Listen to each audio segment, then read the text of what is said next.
Le Grand Matin Sud Radio, 7h, 8h30, Patrick Roger. Il est 8h13, Lévy sans interdit. Bonjour Elisabeth Lévy. Bonjour Patrick, bonjour à tous. La RATP aurait interdit à ses agents de souhaiter un joyeux Noël aux usagers. On revient sur cette information parce qu'on avait parlé déjà évidemment de certaines entreprises qui avaient pris de telles décisions, parce que là on l'a appris hier. On l'a appris hier en fait, ou avant-hier, pardon. Ouais. Et puis d'ailleurs on ne devrait pas dire aurait, parce que visiblement ils n'ont pas démenti. C'est un kit de communication qui a été adressé aux agents, alors pas par toute la RATP, peut-être par la direction de la ligne A du RER, et ça a été sorti par Valeurs Actuelles, sur les animations de Noël. Pour les aider, je cite, à véhiculer auprès des voyageurs un esprit de fête en partageant avec eux des moments de convivialité. Alors, une convivialité très surveillée, parce que dans la même note, les mots et thématiques donc qu'on doit partager sont partagés en deux colonnes. D'un côté, il y a ceux qui sont acceptés, de l'autre côté, ceux qui sont proscrits. Alors, ce qui est interdit, évidemment, joyeux Noël, crèche, Jésus ou le calendrier de l'Avent. Mais en revanche, vous pouvez dire joyeuse fête de fin d'année, parler du Père Noël, des lutins de Noël. Pardon. Vous pourriez aussi parler des reines et des cadeaux. Ouais. Et dans le Figaro, à la régie donc répond qu'en tant qu'entreprise publique, je cite, elle applique les principes de laïcité, de neutralité religieuse et de non-discrimination, et donc elle interdit les termes et symboles religieux. Alors bon, joyeux Noël c'est religieux, mais pas le Père Noël ou les lutins de Noël. Il me semble que c'est le mot Noël qui fait référence à la nativité, mais bon, tout ça n'est pas très cohérent, mais passons. Alors en plus, vous l'avez dit, ce n'est pas un cas isolé.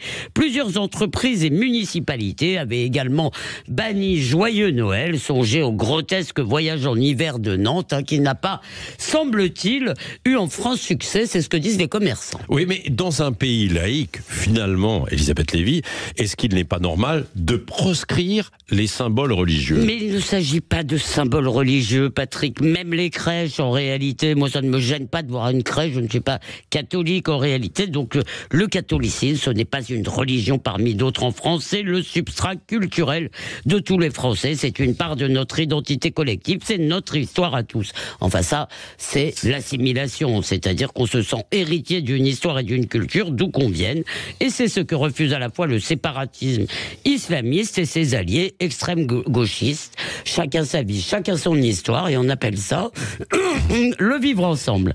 Alors bien entendu, ce qui guide ces circonvolutions sur Noël, c'est la peur de froisser les musulmans, ce qui est quand même sidérant, parce que les musulmans qui adhèrent aux valeurs et aux mœurs françaises, au contraire, ils n'ont aucun problème avec Noël. D'ailleurs, certains le fêtent, d'autres pas.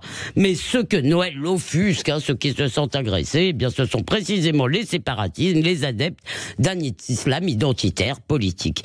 Alors, la RATP, qui avait été assez ferme contre les islamistes, veut peut-être ne pas nourrir l'obsession du deux poids, deux mesures, sauf qu'en matière d'identité, eh bien justement, oui, il doit y avoir un deux poids, deux mesures. La culture française, pardon de le dire, doit avoir préséance en France. Mais pour la gauche diversitaire, comme dit Mathieu Bock-Côté, eh bien c'est tout le contraire. La culture majoritaire doit se faire toute petite, elle doit accorder aux autres la domination, aux autres avec un grand A bien sûr, la domination, la préséance qu'elle avait exercée indûment.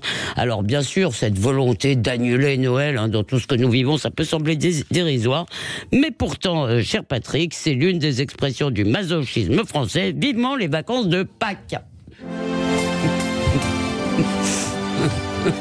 Ça vous fait sourire, vous, oui. Alexis Poulain. Je ne sais pas ce qu'en pensent les auditeurs. Ils peuvent appeler d'ailleurs. Est-ce qu'ils sont choqués par ça ou pas ? Ce que j'aime beaucoup, c'est quand même que la RATP veut véhiculer auprès des voyageurs un esprit de fête en partageant avec eux des moments de convivialité.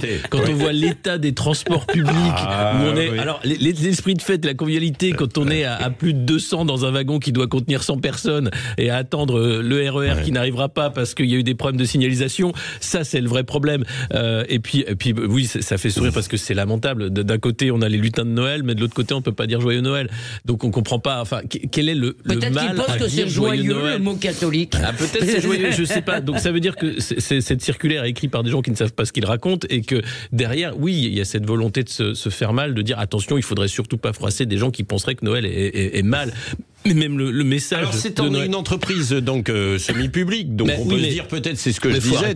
Finalement, faut arrêter. On peut dire joyeux Noël. Enfin, quel est le problème? Enfin, quel est le problème? Moi, j'aimerais qu'on me dise quel est le problème de dire joyeux Noël. Non mais si vous voulez, c'est pas. Vous, ça ne vous pose pas de problème. Mais non, et je pense que ça pose de problème à personne normalement constitué. Enfin, à part à des musulmans vraiment identitaires, séparatistes. Mais eux, ils ont des problèmes avec tout, avec les femmes, ou des laïcards républicains. Ça nous a traversé toujours. C'est une entreprise semi-publique déjà.